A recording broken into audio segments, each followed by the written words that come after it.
Hi Vivian, Hi. Welcome to Hong Kong.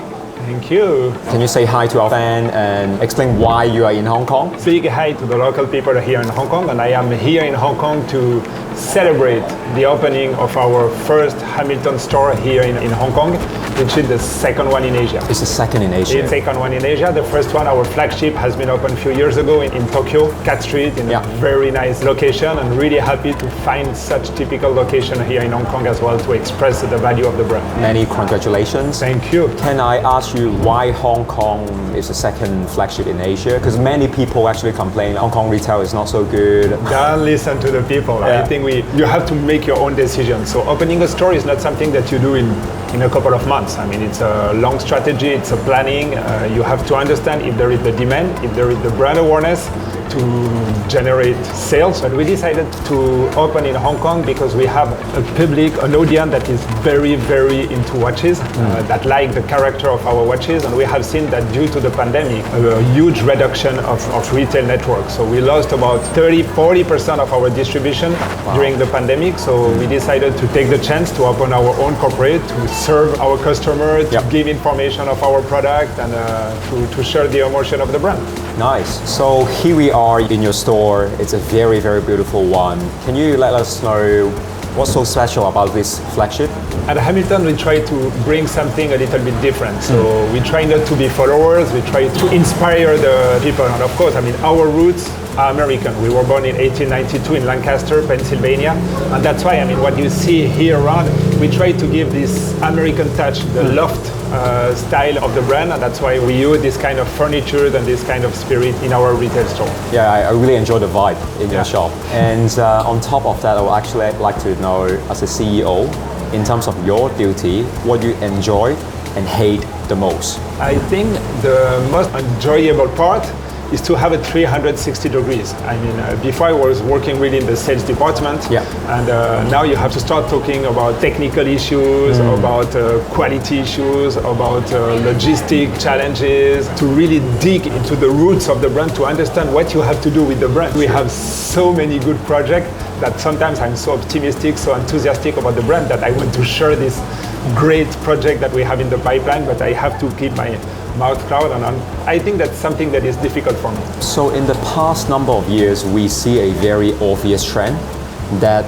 most of the watches from different watch brands are getting smaller and more dressy. Do you have a plan for Hamilton? Because to me, Hamilton is always very sporty. When I think of Hamilton, I always think of khaki feel and etc. Yeah, that's why you still have a lot to discover about the brand. So that's a good point. We have to hammer that. No, more seriously. It's true that we have 6 families, 6 collections at Hamilton. So when you talk khaki, I would not consider that a khaki is a dress watch. Definitely not. We have the khaki aviation, khaki navy, khaki field. That is, by the way, from our history. We were supplying the army, and you know, in the armed force, you have the air force, you have the navy, and you have the armed force on the field. That's where it comes from.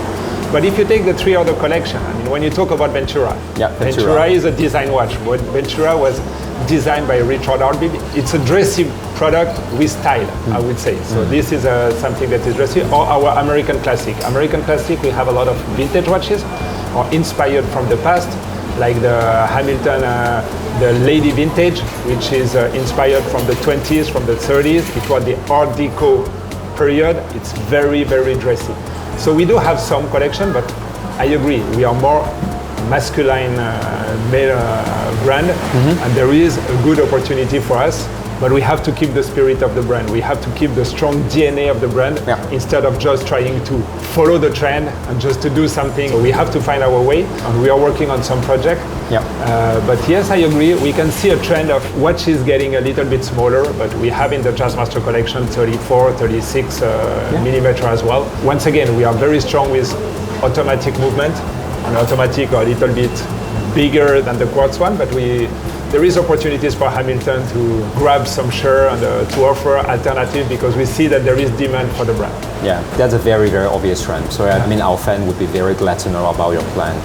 If there's any possibility for you guys to collaborate with Swatch and issue something like your sister brands? Like the Moon Swatch, Like the Moon Swatch. 50 Phantoms one, there is always opportunities out there. It's a decision that you should ask Swatch. I think the Swatch is big enough. Swatch is the fun Swatch, the creativity of Swatch. I mean, they have to understand what they want to bring in their environment. So there is nothing in the pipeline, to be honest with you. I think it would be very interesting, definitely, to give awareness or to create a storytelling. I think there is something to create. I really love the concept. It was so disruptive in the watchmaking to collaborate two brands together and to bring the emotion of one brand into the environment of another one. I think it was very, very smart. It was smart. Amazing. It was an amazing project. I love the ideas. Yeah. As a CEO of Hamilton, do you wear watches from other brands? Honestly, never. I am really honest with you. Never. And there is a single reason. I spend so much time. I see the passion of every single person at Hamilton, all the emotion that they put in the product, that every time I wear one, I can feel this emotion, I can feel this spirit. And we have the chance as well at Hamilton to have product for every single occasion. If I go flying, as I said, I'm flying as well, so I have khaki aviation product to put on the wrist that fit with the environment.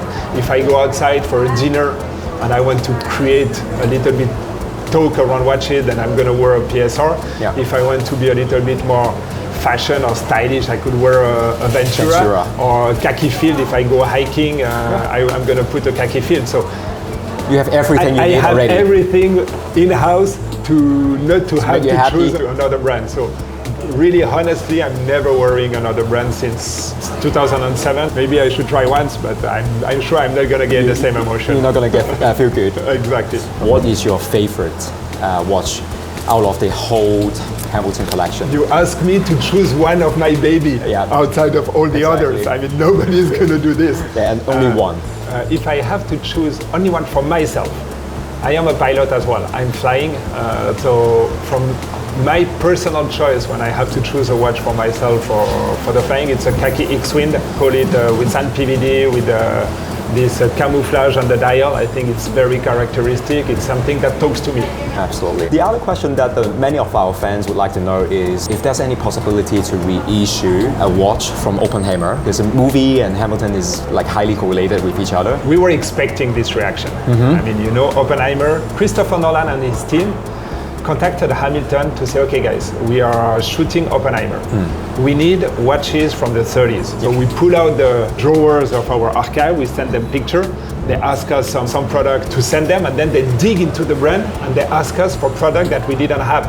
So we contacted our collectors, we purchased some watches back to the collectors in order to lend them for the movie shooting.